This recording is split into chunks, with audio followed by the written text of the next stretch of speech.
वो उसके बाद आया, तवज्जो करो, उसके बाद वो निकला, तवज्जो करो, और उसके बाद नाश्ता करके निकल रहा था, एक लड़की निकल के जा रही थी, बड़ी खूबसूरत, बड़ी हसीन, एक नजर पड़ी, एक नजर माफ है, मगर वो लड़की बाहियात थी, बेहुदा थी, बेगैरत थी, बेशरम थी, बहुत ज्यादा शैतान की एजेंट थी। उसका जिस्म, अब वो कह रहा है इसका नफ्स देख ले, लड़की हसीन है, कपड़े बड़े खराब पहन रही है, देख ले।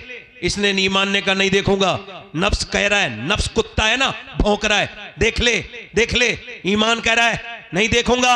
मेरे नबी ने फरमाया आंखों का भी जिना होता है, सिर्फ आंखों का भी जिना होता है। नबी फरमाते हैं आंखों का जिना ये है आंखों से देखा जाए, यानी आंखें ये मेरी हैं, नहीं नहीं मेरे दोस्त, ये मेरा धोखा है, ये आंखें मेरे रब की हैं।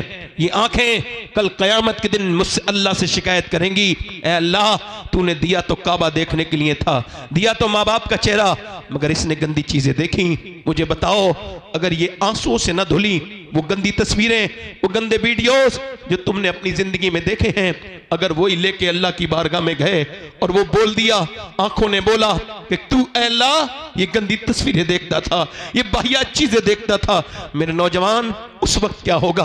तूने अपनी जवानी को बर्बाद कर दिया। ना मेरे बेटे, ना मेरे छोटे भाई, अपनी जिंदगी को बर्बाद न कर। अल्लाह तेरे सामने हाथ जोड़ता हूं, अपनी जवानी का हिफाजत कर ले, अपनी जवानी की। मेरे दोस्त तेरी आंखों में कुछ नहीं बचा। 10-10 साल के बच्चे बर्बाद हो गए, 12-12 साल के बच्चे गंदी तस्वीरें देख रहे हैं, किसी को कोई फिक्र नहीं है। ओ खुदा के बंदो, अपनी नस्लों को बचा लो, बचा लो खुदा के वास्ते, अपने बच्चों को बचा लो। अल्लाह अकबर। उसने नहीं देखा, नफ्स कहता रहा लड़की निकल जाएगी, एक बार देख ले, और इसने कहा नहीं देखूंगा। जब वो निकल गई, इसने नीचे को आंखें की तो आंसू गिरे और कहने लगा या इलाही रंग लाए जब मेरी बेबाकियां, उनकी नीची नीची नजरों की हया का साथ हो। और मुसलमान, अल्लाह ने तुझे मोबाइल चलाने के लिए पैदा नहीं किया था, तू इंस्टाग्राम पे स्टोरी देख रहा है, फेसबुक पे देख रहा है। जरा इस नौजवानों को मेरी बात बताना तो, बताओ तो मेरी बात इन नौजवानों को। ऐसे करके देखता रहा, और देखते देखते तू जब गंदी तस्वीर देख रहा था, जब नीम बरहना लड़कियां अपने जिस्म का जब मुजाहरा कर रही थी और तू उसको देख रहा था, और जब तू उसको देखता था, देखते देखते अचानक तेरी सगी बहन की वीडियो आ गई। अब तू अपनी बहन की वीडियो देख के कांप गया, मेरी बहन यहां गंदी जगह ये वीडियो गंदा बनवा रही है, मुझे तो नहीं पता। कांपता हुआ अपनी अम्मी के पास गया, क्या मेरी बहन गंदी तस्वीर बनाती है? कहा नहीं नहीं वो तो नहीं बनाती। तूने कैमरा चेक किया तो पता लगा चुपके वो भी अपनी वीडियो बनाती थी। तू चुपके देखता था तो तेरी बहन भी चुपके लोगों को अपना जिस्म दिखा रही थी, अपने फॉलोवर बढ़ाने के लिए। ना मेरे दोस्त, ना मेरे भाई, वापस आ जा, ये गंदगी न कर। अल्लाह ने तुझे यूट्यूब इंस्टाग्राम के लिए नहीं, चौराहे पे बैठने के लिए नहीं, बल्कि तेरी जवानी तो इस वजह से है कि अल्लाह के प्यारे रसूल के गुलामों, तेरी जवानी तो इस वजह से है कि तू जवानी अपनी कामयाब करके जाए। तेरी जवानी औरतों के पीछे भागने के लिए नहीं है, तेरी जवानी बिया दुनिया के कामों के लिए नहीं है, बल्कि बरेली से मेरे ताज शरिया की आवाज आ रही है। जिंदगी ये नहीं है सभी के लिए, जिंदगी है नबी की, नबी के लिए। ना समझ मरते हैं जिंदगी के लिए, जीना मरना है सब कुछ नबी के लिए। ये तो मियां पोते ने 100 साल बाद कहा, 100 साल पहले दादा ने इससे बड़ी बात कही थी। पोते ने कहा था जिंदगी है नबी की, नबी के लिए। दादा बोले जमीनो जमा तुम्हारे लिए, मकीनो मका तुम्हारे लिए, चुनीनो चुना तुम्हारे लिए, बने दो जहां तुम्हारे लिए, हम आए यहाँ तुम्हारे लिए, उठे भी वहां तुम्हारे। नारे तकबीर, नारे रिसालत, बसलके आला हजरत सैयद शबात मियां साहिब क़िबला, औलादे गौसे आज़म, औलादे गौसे आज़म, सरज़मीने अदलपुर, इस्लाहे मुआशरा कॉन्फ्रेंस। नारे तकबीर, नारे रिसालत। दिलदार, जिंदगी क्यों दी गई है? जिंदगी क्यों दी गई है? जिंदगी है नबी की, है? जिंदगी है नबी की, नबी के लिए जिंदगी है नबी की। मेरे नौजवान, मेरे भाई, आजा, वापस आजा। तेरी जवानी औरतों के पीछे भागने के लिए नहीं, नहीं तेरी जवानी नहीं किसी लड़की पे नजर डालने के लिए नहीं, तेरी जवानी तो मेरे हुजूर के लिए है। इश्क उससे कर। इधर देखो, एक आदमी, तवज्जो करना, इधर देखो भाई, तवज्जो, दिल लग रहा है नहीं लग रहा है? जिन लोगों का दिल लग रहा हो दोनों हाथ उठा के बोलो सुभान अल्लाह। एक ताबई बुजुर्ग है, उनका नाम है हारून बिन उस्मान। क्या नाम है बोलो? इधर देखो, हारून। अरे ये शागिर्द किसके? अनस इब्ने मालिक। अनस इब्ने मालिक का मदार बसरा के करीब। और अनस इब्ने मालिक कौन? हुजूर की 10 साल नौकरी करने वाले। भाई नौजवान वापस आओगे? अच्छा ठीक है। आप अच्छा मुझे देखो, मैं क्यों देखता हूं लोगों को? मैं सबका भला चाहता हूं। बेशक बेशक। और मुझे क्या पड़ी है बोलो? बेशक। मैं जो देखता हूं लोगों को, सुने सब। ये बताओ सुनाना कौन चाहता है? जो कुछ समझाना चाहता है वही तो सुनाना चाहता है भाई। बेशक बेशक। अब तवज्जो करो। अब वो कह रहे हैं साहब लड़कियां बिगड़ गई, लड़के बिगड़ गए। ना ना ना भाई, लड़की लड़के बाद में बिगड़ते हैं, पहले अम्मी अब्बा बिगड़े हैं भाई। आपने ये पहले कैसे कह दिया कि लड़की लड़का बिगड़ गए? पहले तो अब्बा अपने घर में बड़ी सी टीवी लाया। तजर्बा है आपको इस बात का? नहीं। मेडिकल साइंस ये कहता है कि बच्चा पेट के बाहर असर नहीं लेता, मां का पेट के अंदर से लेता है। ये मेडिकल साइंस अब कह रहा है। अभी 20-25 साल पहले या 50 साल पहले उन्होंने ये बात डिक्लेयर की है कि मां के सोने का असर भी बच्चे पे होता है, मां के खाने का असर भी होता है। तवज्जो करो, मां के खाने का असर सुनो, मां के खाने का असर, मां के पीने का असर, मां के सोने का असर, मां के रोने का असर। मां कमजोर, बच्चा कमजोर। मां ताकतवर, बच्चा ताकतवर। बोलो यही उसूल है नहीं? डॉक्टर कहते हैं टेंशन मत लेना, टेंशन लोगी तो बच्चे पे असर हो जाएगा। बल्कि ये जो अपनी बीवियों को मारते हैं इनके लिए बता रहा हूं, अभी रिसर्च हुआ है। ये जो बीड़ियां पीते हैं, बीड़ियां, इन्हें भी बता देना। ये जो सिगरेटें पीते हैं इन्हें भी बता देना। जो सिगरेट अपनी बीवी के सामने, हामला के सामने पिए और बीड़ी पिए, उसका बच्चा ज्यादातर जो है वो दिमाग के मामले में वो बहुत कमजोर पैदा होता है। ये जहर है, किसी का छोड़ा हुआ धुआं अगर नाक में आ जाए तो। वैसे मर्जी आपकी है, मेडिकल साइंस है। एक साहब कह रहे गुटखे खाने से कुछ नहीं होता। अब जब उनका कैंसर हुआ तो किसी ने पूछा क्या हुआ? बोले यार मेरा बड़ा देर में एक दो गुटखा खाने से थोड़ी हो जाएगा, हल्के हल्के होगा ना भाई। एक दो गुटखा खाने से, एक दो सिगरेट पीने से होगा? ये पूरे पूरे जबड़े कटे हुए लोगों के मुंह इतने से खुलते हैं, पूरी जिंदगी रोटी नहीं चबा सकते वो। अगर बच भी गए तो लिक्विड ही पिएंगे और अपनी जानों को हलाक कर रहे हैं मेरे दोस्त। अपने लिए नहीं तो अपनी बच्ची के लिए, अपनी बीबी के लिए, अपने बच्चों के लिए। आपको पता है, ये एक अस्पताल में मैं गया कैंसर मरीज को देखने, तो कैंसर के मरीज ऐसे करके ढके हुए ऐसे। अब जब ऐसे करके ढके हुए थे समझ रहे हो, अब उन्होंने ऐसे करके खोला डॉक्टर के पास जाने से पहले, तो डॉक्टर के वो आया कंपाउंडर, उसने कहा खोलो, खोला तो उसने स्प्रे मारा। स्प्रे से उसके कीड़े झड़ने लगे नीचे को, जो कीड़े थे छोटे छोटे नीचे को गिरे। उसने दिखाया नीचे कीड़े गिर रहे थे, और उसके बाद उसने उसके अंदर खुशबू मारी, स्प्रे मारा खुशबू का। अब डॉक्टर देखेगा, ये जो डॉक्टर है ना कैंसर देखने वाला, इसे तेरी जिस्म की बदबू पसंद नहीं। तूने जरा से शौक में ये क्या कर बैठा मेरे जवान? तेरे नबी ने तो ये कहा था कि तू वुजू करे तो 3 बार कुल्ली करना।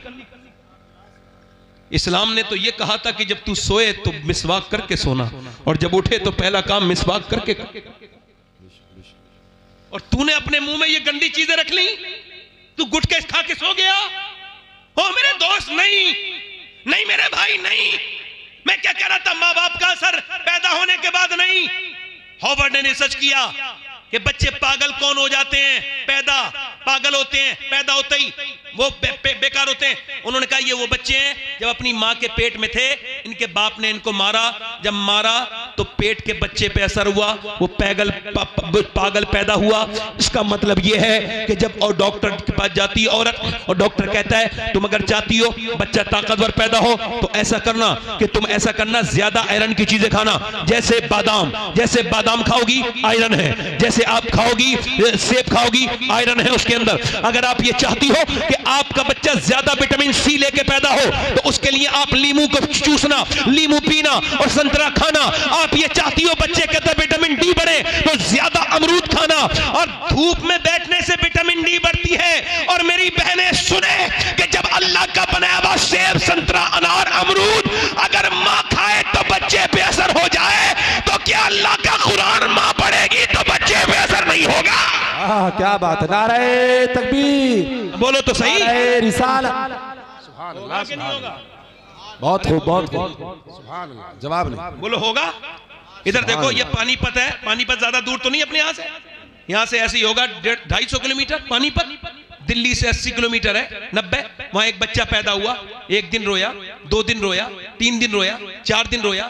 1 हकीम, 2 हकीम, 3 हकीम, 4 हकीम, 5 हकीम, हकीमों ने देखा ठीक नहीं हुआ। 1 महीने के बाद फखरुद्दीन बहाउद्दीन जकरिया मुल्तानी के दामाद गुजर के गए। उन्होंने जब आवाज सुनी कहने लगे ये बच्चा रो नहीं रहा है, का फिर अल्लाह को याद कर रहा है, वली है अल्लाह का वली पैदा हुआ ये बच्चा। लोगों ने कहा कैसे? कहा जाके घर दिखाता हूं। पहुंचे, कोई है? बाप निकल के आया, जी ये आपका बच्चा रो रहा है? कहा मेरा ही बच्चा है। कहा ये वली है? कहा दिमाग ठीक है? ना सोया है ना सोने दिया है, वली कह रहे हो? डॉक्टरों के पास लेके पागल हो गया। कहा मेरी गोद में लाके दो, उसे परेशान ना करो। गोद में लाके दिया, एक कान में कुछ पढ़ के दम किया, सुनना अल्लाह तुम्हें औलादे दे तो ख्याल रखना बीबी क्या कर रही है। जब उसके पेट में बच्चा है तो कानों में एक कुछ पढ़ के सुना, दूसरे में कुछ पढ़ के फूका, दम किया, बच्चा खामोश। कहने लगे साहब क्या पढ़ दिया, दवाइयों से ठीक नहीं हुआ, आपने कानों में क्या पढ़ के दम कर दिया? बाद में बताऊंगा, पहले ये बताओ क्या इसकी मां कुरान की हाफिजा है? कहा इसकी मां का नाम जमाल फातिमा है, उमर फारूक आजम की नस्ल से है। वो 24 घंटे में एक कुरान खत्म कर देती है, यानी 24 घंटा पूरा नहीं होता इसकी मां का कुरान पूरा हो जाता है। वो बुजुर्ग बोले तो सुनो, जब ये अपनी मां के पेट में था ना तो उसने उठते बैठते चलते फिरते रोटी बना के ऐसा कुरान पढ़ा कि पेट के अंदर बच्चे की कुरान सुनने की आदत हो गई। जब बच्चा पैदा हुआ मां जचगी में गंदगी में चली गई, कुरान उसने पढ़ा नहीं। बच्चे को कुरान की भूख लग रही थी, तुम 1 महीने से दवाइयां खिला रहे थे, मैंने एक कान में एक आयत पढ़ी, दूसरे में दूसरी पढ़ी, बच्चा खामोश हो गया। उसी बच्चे का नाम शरफुद्दीन बू अली शाह कलंदर पानीपती है। सुनो, जब मां पानीपत में कुरान सुना है तो बच्चा पानीपत में बू अली शाह कलंदर बनता है, और जब मां मदीने में कुरान सुना है तो बेटा करबला की जमीन पर सर कटने के बाद नेज़े पे चढ़ के कुरान सुनाता है और कहता है मां अगर फातिमा होती है तो बेटा हुसैन। नारे तकबीर, हाथ उठा के नारे तकबीर, नारे रिसालत, बस लगे आला हजरत उलमाए अहले सुन्नत औलादे गौसे आदम सैयद शबात हुसैन साहिब क़िबला। ये कुरान तो इस कौम ने जने कहां रख दिया? जवाब नहीं, इधर जवाब। ये कुरान तो मेरे नबी का सबसे बड़ा मोजज़ा। सुभान अल्लाह, बहुत बहुत जवाब नहीं। कुरान जो कौम कुरान को नहीं पढ़ेगी उसे बर्बादी से कोई नहीं रोक सकता। बेशक बेशक बेशक। मियाँ का दिया हुआ तावीज 3 बार उसमें मोम जामा हो गया। मैं किसी मियाँ का मुखालिफ नहीं, एक जगह में मियाँ लोगों के खिलाफ बोल रहा था, खराब मियाँ के खिलाफ, तो अच्छे मियाँ बुरे मान गए। मैंने कहा चोर की दाढ़ी में तिनका। मियाँ का तावीज इधर देखो, कहां चले भाई? अच्छा आना, मैं कयामत तक यहीं बैठा हूं, दुरूद शरीफ पढ़ लीजिए आप लोग। मतलब 1 घंटा आदमी बैठ नहीं सकता, खत्म कर दूं भाई? दिल लग रहा है? लग रहा है दिल? जी जी हाँ बोलेंगे नूर भाई, आपको ट्रेन भी पकड़वाएंगे, बोलेंगे, जोर से बोलो सुभान अल्लाह, दिल लगा के बोलो। मैं क्या अर्ज कर रहा था, मेरी तरफ देखो। अब वो मियाँ का तावीज तो मोम जामा करके लगा दिया गले में, और उसको तो खूब इतर भी लग रहा है, और जो हुजूर का कुरान था उसको अलमारी में रख दिया। उसकी तो जुमे के दिन भी गर्द नहीं छुटी, हाय हाय यार, उस जमाने थे। इधर देखो, कुरान तो वो चीज है, ये उलमा बैठे हैं। कुरान तो एक गैर मुस्लिम लड़की की एक मुसलमान लड़की दोस्त थी बचपन में, तो वो मुल्लानी के यहाँ कुरान पढ़ने जाती थी तो वो भी इसके साथ जाने लगी। खैर हल्के हल्के उसने नाजरा पढ़ लिया कुरान पूरा। गैर मुस्लिम की लड़की ने, तवज्जो है कि नहीं? जी जी ध्यान से सुनना, गैर मुस्लिम की लड़की ने नाजरा कुरान पढ़ लिया। उसने हल्के हल्के हल्के हल्के चुपके चुपके अपनी पड़ोसन के साथ, अपनी सहेलन के साथ कुरान को हिफ्ज भी कर लिया। यानी एक गैर मुस्लिम की लड़की, मैं कौम का नाम नहीं ले रहा हूं, हालात ठीक नहीं है, मगर सुन लो, गैर मुस्लिम लड़की, बुतों के पुजारी उसके घर वाले। मैं तुम्हें कुरान का मौजज़ा दिखा दूं। कुरान को जो छोड़ दिया ना, ये कुरान को छोड़ना इस कौम की तबाही बन गया। जरा मैं सही कह रहा हूं तो बोलो जरा। वैसे मैं किसी के बोलने से फर्क नहीं पड़ेगा, मुझे पता है मैं बात सही कह रहा हूं। है अगर कोई मुझे दाद नहीं देता तो मुझे उसकी अकल पे अफसोस होता है, अपनी तकरीर पे अब नहीं होता। हाँ वो जमाना था, अपडेट हो गया हूं। तो वो जो है कि नहीं, कुरान पढ़ते पढ़ते वो लड़की जवान हो गई। उसका रिश्ता बड़े कट्टर आदमी के साथ हुआ जो मुसलमानों से बड़ी नफरत करता था। जब बारात आने लगी, शादी का वक्त ठहर गया, तो उसने अपनी उस्तादनी से कहा, उस्तादनी आपा मैंने कुरान हिफ्ज़ तो कर लिया और दिल में मैंने कलमा भी पढ़ लिया है, मगर अगर मैंने बता दिया तो मेरे घर वाले मुझे मार देंगे, मेरे घर वाले मुझे। तो उसने कहा कि तू शादी कर, जाओ उसके साथ, गैर मुस्लिम के साथ, अल्लाह तेरा इंतजाम करेगा और तू जिस कुरान की हाफिजा है वो खुद तेरी हिफाजत करेगा। कुरान, सुभान अल्लाह, सुभान अल्लाह। वो गैर मुस्लिम के साथ चली गई।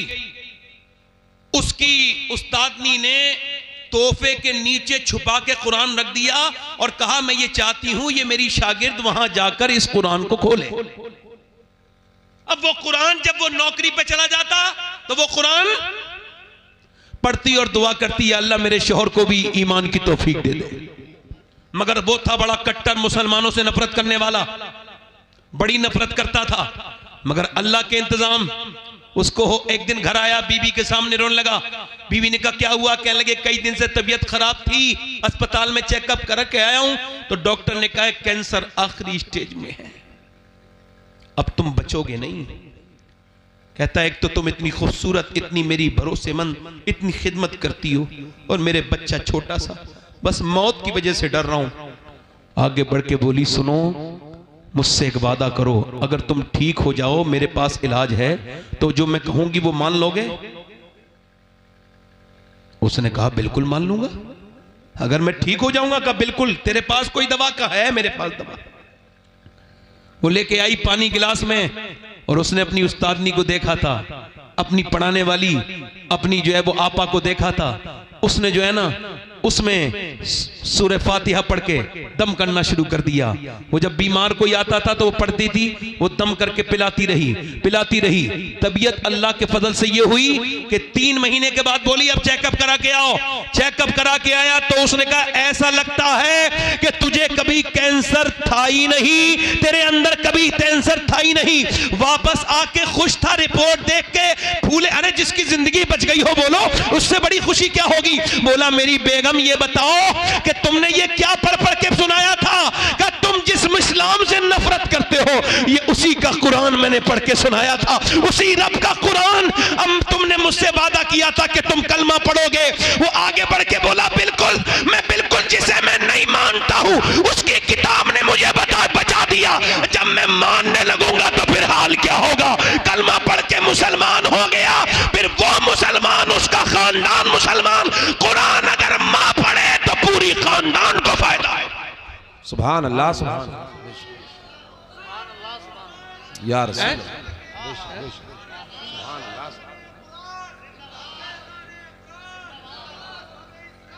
जिंदाबाद, जिंदाबाद। जवाब नहीं हजरत। इमाम गजाली ने फरमाया जितना जिसका दिल साफ होगा वो उतनी कुरान की तिलावत करने वाला होगा। बेशक बेशक, सुभान अल्लाह। अब कुरान तो इधर देखो, तवज्जो करो। लड़की बिगड़ गई, लड़का ना ना ना, लड़की तो ठीक ठाक थी, लड़की को बिगाड़ा किसने? इन्होंने कहा करबला के ऊपर बयान करो, तो लो करबला के ऊपर सुन लो। इधर देखो, अगर 6 महीने की बच्ची, 6 साल की लड़की के सर पे दुपट्टा रख दो, ईमान से कह रहा हूं जान दे देगी, मगर बड़े होकर दुपट्टा नहीं हट सकता उसके सर से। लड़की बिगड़ी नहीं, लड़की बिगाड़ी। लड़की बिगड़ी नहीं, लड़की बिगाड़ी। अरे लड़कियां तो जनाजे की रौनक है। अरे जिस घर में लड़कियां नहीं उसमें तो मौत हो जाए तो पता ही नहीं चलता मौत हुई है नहीं हुई है। बाप का जनाजा रखा है, इधर देखो, बाप का जनाजा रखा है और सब माल बांट रहे हैं, मगर लड़कियों को भी लड़ते नहीं देखा होगा। मगर लड़की तो फूल थी, मगर उसको बिगाड़ा किसने? बड़ी यार आपके यहां डिस्टरबेंस है। हमारे इलाके में लोग बड़ा समझते नहीं, अहमियत नहीं समझते। आपको खबर नहीं है मैं किस नहज पे बात कर रहा हूं। थोड़ा समझ लिया करो, मैं आपका गुलाम हूं। गुलाम वो होता है जो सुनाना चाहे, आका वो होता है जो सुनना ही ना चाहे।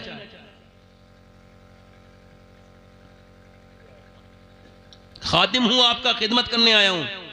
खादिम वो होता है जो पानी गिलास में लेके खड़ा हो, और आका वो होता है जो पीना ही ना चाहे। मैं सुनाना चाह रहा हूं, उधर लोग इधर उधर बात कर रहे हैं। सुन लो भाई, हो सकता है मेरा आखिरी तकरीर हो, ये हो सकता है मैं कल की तकरीर ना कर पाऊं, कोई हादसा हो जाए, मर जाऊं, तो ऐसा भी हो सकता है। आप में से भी कोई आदमी ऐसा बैठा हो जो आज ही आज है, कल को अल्लाह ना करे वो दुनिया से चला जाए, तो कम से कम कुछ दिल में बात तो लेके जाए ना यार। सुनो बात, लड़कियां घर की जीनत है, रौनक है। हुआ क्या, वो घर में टीवी आया और वहीं से शुरू हो गई वो बुराई।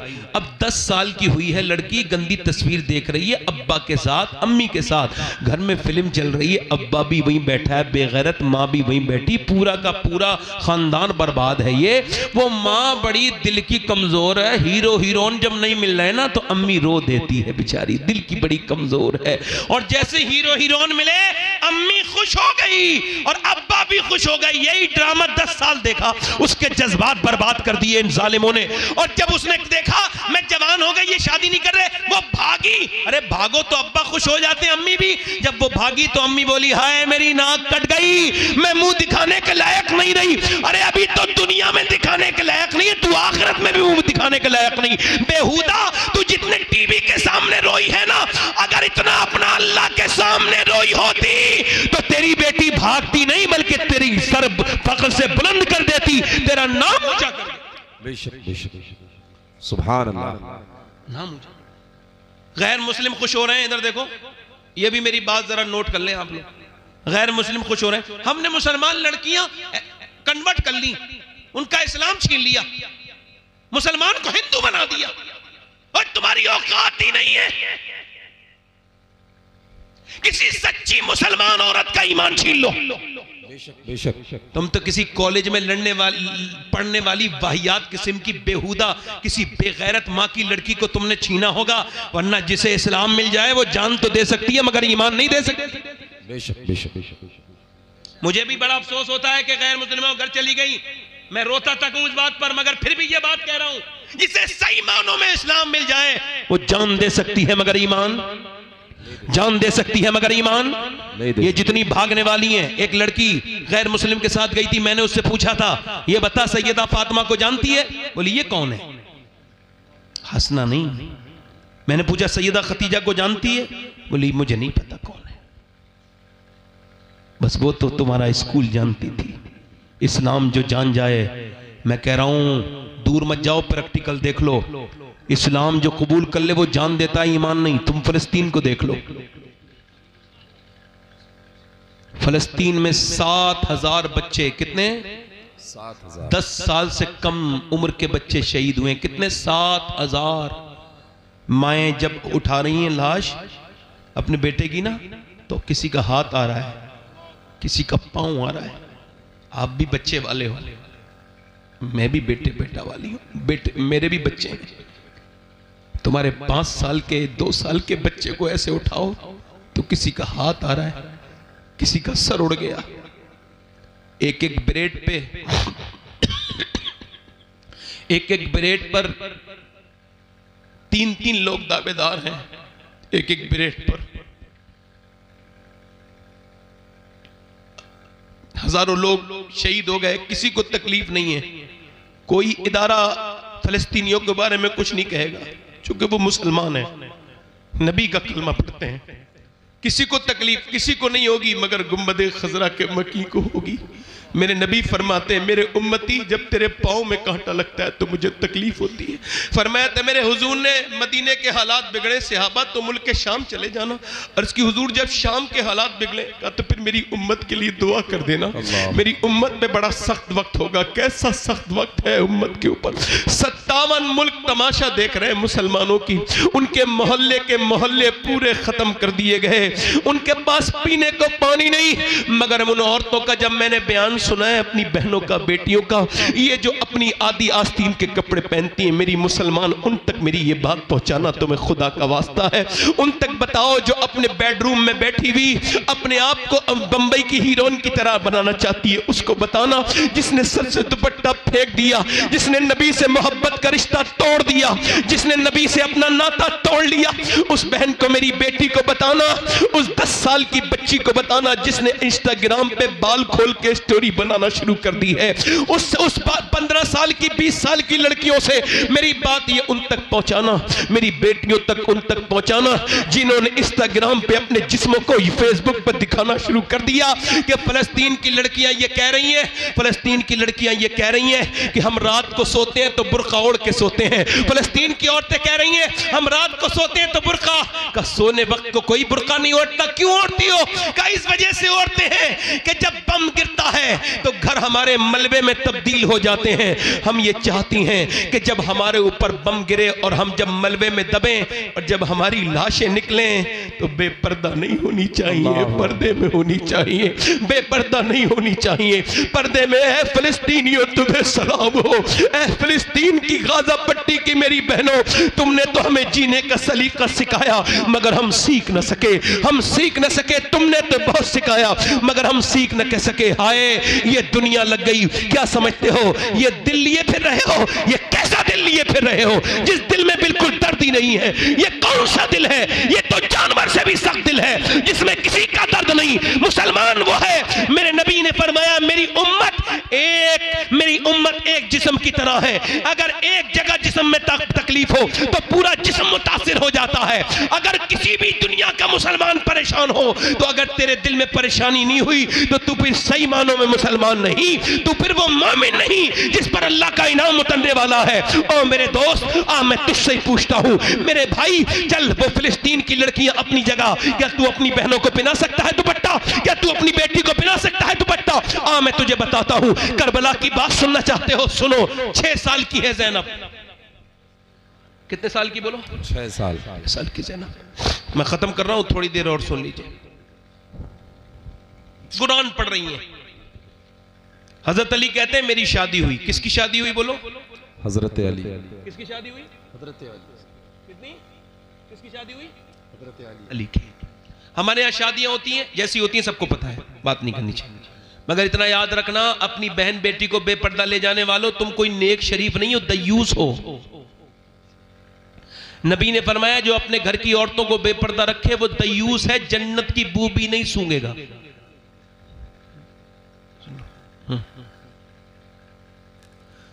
हजरत अली कहते हैं मेरी शादी होकर मेरी फातिमा मेरे घर में आई, मेरी बीबी, तो मैंने उन्हें देखते ही रोना शुरू कर दिया। तो वो बोली कि आपको शादी पसंद नहीं जो रो रहे हैं? मैं आगे बढ़ा, उन्होंने मेरा हाथ पकड़ा, क्यों रोते हैं? तो वो बोली क्यों रोते हैं? तो मैंने कहा कैसी भी लड़की हो, कितनी भी गरीब, उसके दिल की ख्वाहिश होती है जब दुल्हन बने तो एक जोड़ी कपड़े पहन ले। मैं देख रहा हूं फातिमा, आप जिस कपड़े में दुल्हन बन के आई हैं उसमें 17 पैमद लगे हुए हैं और आपको कोई अफसोस नहीं, आपको कोई तकलीफ नहीं। तो सैयदा फातिमा ने सर उठाया और कहा मेरे सरताज आप गम न करें। मेरे अब्बा फरमाते मेरी बेटी फातिमा, अल्लाह कपड़ों से राजी नहीं होता, अल्लाह तो सजदों से राजी होता है। कैसे राजी होता है बोलो? सजदों से। काश के मुसल्ले बिछ गए होते, काश के नमाजें पढ़ ली होती, काश के तब्दीलियां आ गई होती। मेरे दोस्त मेरी तरफ देख, करबला का मैदान है, सैयदा कायनात की बेटी ज़ैनब है। कौन है बोलो? ज़ैनब। इधर पूरा घर पड़ा हुआ है, बच्चे बच्चा काट दिया गया है।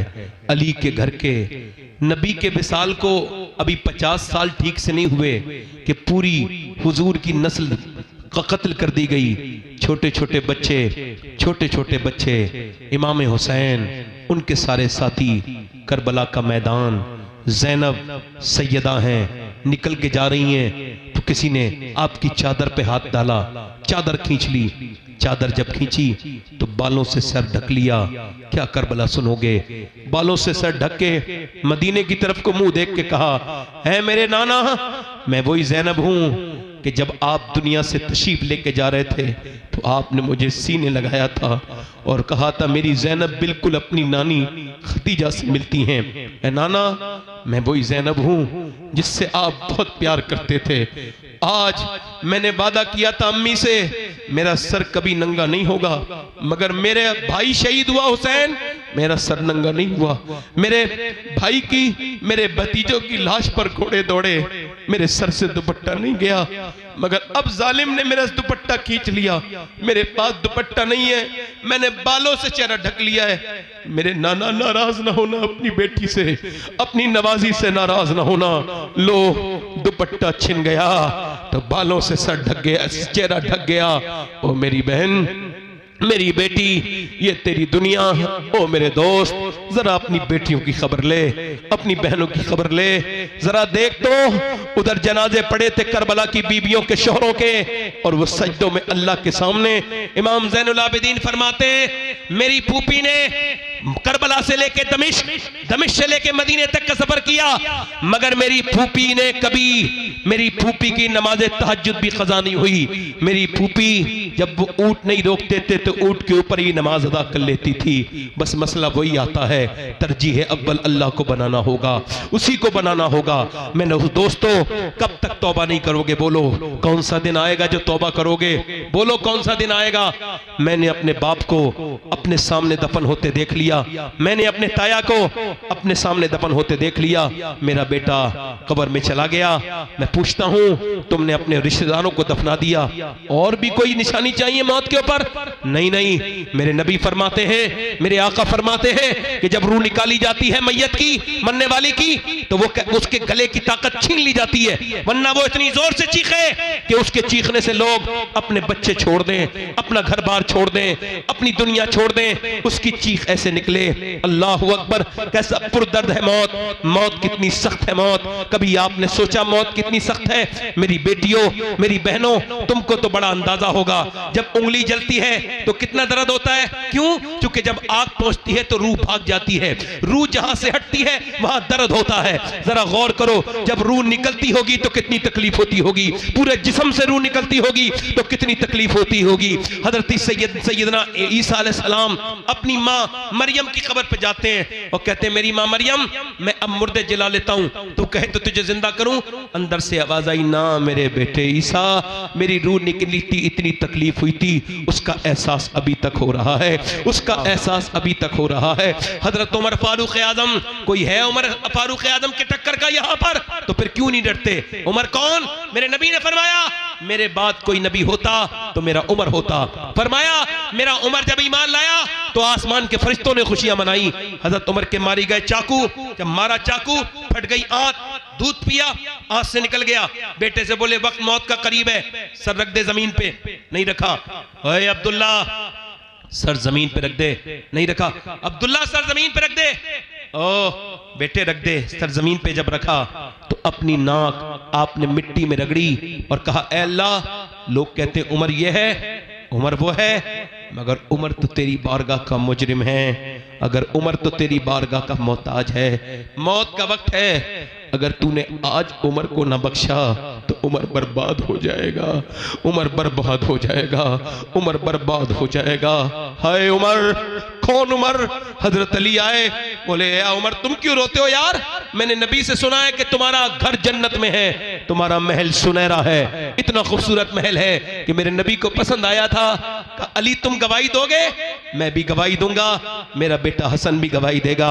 ओ मेरे दोस्त याद रखना, जो भी आपने किया है सब लिख गया है, एक एक चीज को वो देख रहा है। वो समीन बसीर भी है, वो अलीमुल खबीर भी है, वो अल्लामुल गुयूब भी है। वो देख रहा है, वो सुन रहा है, वो जान रहा है। एक औरत मूसा अलैहिस्सलाम के जमाने में, आखिरी रिवायत, अपने मूसा अलैहिस्सलाम के जमाने में एक आदमी के पास आई, कह लगी मेरे बच्चे भूखे हैं, बड़ी प्यास भूख है मेरे बच्चों को, कुछ दे दे।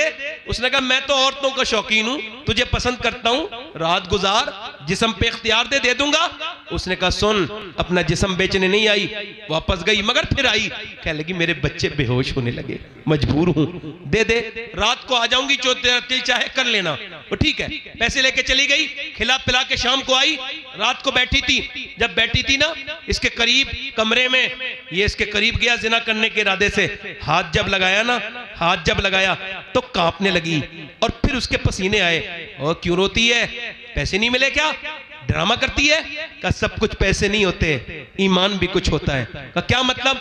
का मेरे बच्चे अगर भूखे ना होते तो मैं कभी नहीं आती। मेरा ईमान यह है कि जब मैं नमाज पढ़ती हूँ, सजदा करती हूँ, तब भी मेरा अल्लाह देखता है, और जब मैं जिना कर रही हूँ तब भी मेरा अल्लाह देख रहा है। मेरे दोस्त, मेरे नौजवान, तुझको इस बात का एहसास ना हुआ कि तू जब गलत जगह गया, किसी लड़की को गलत जगह लेके गया, किसी होटल में, किसी रूम में, तो किसी ने न देखा, मगर अल्लाह ने तो देख लिया ना तुझे, रब ने तो देख लिया ना तुझे। बोल, तुझे अल्लाह की शर्म नहीं?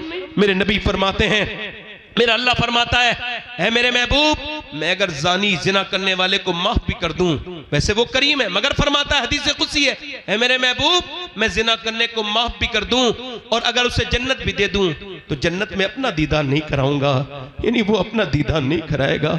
इन आंखों से देखोगे जिससे गंदे नजारे देखे थे, तुम्हारे मेरे नफ्स ने मुझे बर्बाद कर दिया। इस नफ्स को पहचानो। ऐ दो नौजवानों, अपने नफ्स की ख्वाहिशों में बर्बाद ना हो जाओ, ना ना ना, अपना वकार बनाओ, अपने आप को मजबूत करो, अपने ईमान और अकीदों को। मोहल्ला रूम कहते हैं, एक चूड़ी बेचने वाला चूड़ी बनाता था सुनार सोने की, उसने एक औरत को बुलाया और उसने जो है ना अपनी, उसका बच्चा कोई नहीं था, उसने एक लड़का ले लिया, लड़का 20 साल का हो गया, एक औरत को चूड़ी पहना के घर आया। बीबी ने कहा कौन सा गुनाह किया है? कोई नहीं। कहा दरवाजा नहीं खोलना जब तक बताओगे नहीं। बोला एक लड़की का हाथ पसंद आ गया था औरत का, मैं पकड़े रहा थोड़ी देर, फिर सोचा अल्लाह देख रहा है, छोड़ दिया। कहा अंदर आ जा, मैंने जिसे अपना बेटा बना के पाला है ना 20 साल, आज उसने मेरा गंदे तरह से हाथ पकड़ा, गंदे तरह से हाथ लगाया। मैं समझ गई मेरे आदमी ने किसी के ऊपर हाथ डाला है जिस्म पर, किसी की इज्जत पर, तो आज मेरे घर में भी हाथ डल गया। वो आदमी कांप के बोला है अल्लाह मेरी बेटी मेरी बीबी की हिफाजत कर ले। हमें भी सोचना चाहिए नौजवानों, ना ना ना मेरे दोस्त, अपनी जवानी बर्बाद न कर, ना मेरे दोस्त, अपने रब से डर। ऐ मेरे भाई, वो औरत रोने लगी, इतना रोई, कह लगी मेरा बच्चा अगर भूखे ना होते, कह लगी है मेरे रब माफ कर देना अपनी बंदी को, अगर मेरे रब मेरे बच्चे भूखे ना होते तो कभी ना आती। रोई, रोके, वो उसका दिल धुल गया। बोला तुझे मैं अपनी बहन बनाता हूं, पैसे दिए, वो तो चली गई, वो चली गई, वो तो चली गई, मगर वो जो था ना, वो बोला मालिक एक दिन आई थी, हाथ तक नहीं लगाया, मैं कितना गुनहगार हूं, मैंने कितनी इज्जतों पे डाके डाला है, मैंने कितनी इज्जतें लूटी हैं, सजदे में गिर गया और इतना रोया, सो गया। सुबह को दरवाजे पे दस्तक हुई, दरवाजा खोला, का कौन? आप बताओ आप कौन? का मेरा नाम तो ये है। का मैं अल्लाह का नबी मूसा हूं, अल्लाह ने तुझे सलाम भेजा है। लगा मूसा चेक कर लो, मैं इस इलाके का सबसे वाहियात गुंडा इंसान हूं, मैंने बहुत इज्जतें लूटी। का रोया भी है तू? कहा कितना? का रात रोया हूं, पूरी कहानी सुना के बोला, मेरी पूरी आंखें भीग गई थी। का कितनी? पूरा चेहरा। मूसा बोले तेरा तो पूरा चेहरा भीग गया था, मगर अल्लाह फरमाता है ऐ मेरे बंदे, तू गुनाह चाहे कितने भी कर ले, मगर इतना रोले सच्चा कि तेरी आंख का आंसू तेरे गाल तक आ जाए, मैं सारे गुनाह माफ कर दूंगा, सारे। ये दोस्त, ये रिश्तेदार, ये अजीज, ये हाथ झाड़ के आ जाएंगे कब्र में, मिट्टी और कोई काम नहीं आएगा मेरे दोस्त, कोई नहीं आएगा। हाथ उठा के बताओ कितने हुजूर के नाम पे गर्दन कटा सकते हो, कितनों को मौत की फिक्र है? हाथ उठा के बताओ। दोनों हाथ उठा के बोलो, हुजूर के नाम पे कौन कौन गर्दन कटा सकता है? दोनों हाथ उठा के बोलो इंशाल्लाह। हाथ गर्दन कटा दोगे? नीचे हाथ कर। एक दूसरे की तरफ ना देखना, मुस्कुराना नहीं। जो गर्दन कटा सकता है कुछ भी कर सकता है, कुछ भी कर सकता है ना। एक दूसरे की तरफ ना देख। कितने लोग ऐसे हैं जो गर्दन भी कटा देंगे और आज से मेरे नबी के नाम पे पूरी दाढ़ी भी रखा लेंगे। इस महफिल में खड़े हो जाए, खड़े हो जाए। जो नबी के नाम पे दाढ़ी रखा है वो खड़ा हो जाए। एक दूसरे की तरफ ना देखें, मुस्कुराए ना। जो पूरी दाढ़ी रखा है अपने नबी के नाम पर वो खड़ा हो जाए। आपके दाढ़ी है, जिसके दाढ़ी ना हो वो आज से कौन है जो अपने नबी के नाम पे दाढ़ी रखाएगा? नौजवान है कोई आशिक रसूल? देखो आप एक दूसरे की तरफ ना देखो, मेरी तरफ देखो, मेरी तरफ देखो जरा। अब बताओ कौन है ऐसा आशिक रसूल जो आज से अपने नबी की सुन्नत को जिंदा करेगा? है कोई? कोई ना बोले और कोई सामने ना बोले। नहीं, जो आज से रखा है वो खड़ा हो जाए, जो अपने नबी के नाम पे है। कोई आशिक रसूल? हर नबी के दाढ़ी, हर वली के दाढ़ी। हाँ याद रखो, दाढ़ी सुन्नत है, सुन्नत से चेहरे में बरकत होती है। दाढ़ी मुड़ाने वाला खूबसूरत नहीं है, दाढ़ी रखाने वाला खूबसूरत है। कोई इस महफिल में आशिक रसूल हो, नौजवान कोई एक, जो आज से अपने नबी के नाम पे पूरी दाढ़ी रखाने की नियत करे, वो इस महफिल में खड़े होकर कहे आज तक जिया था सभी के लिए, आज से जीऊंगा नबी के लिए। है कोई आशिक रसूल? सुभान अल्लाह। इस महफिल रसूल में है कोई आगे पीछे से दीवाना हुजूर का? देखो मुझे कोई अफसोस नहीं है, आ जाओ, आ जाओ, बाहर आ जाओ, निकल के बाहर आ जाओ। देखो आप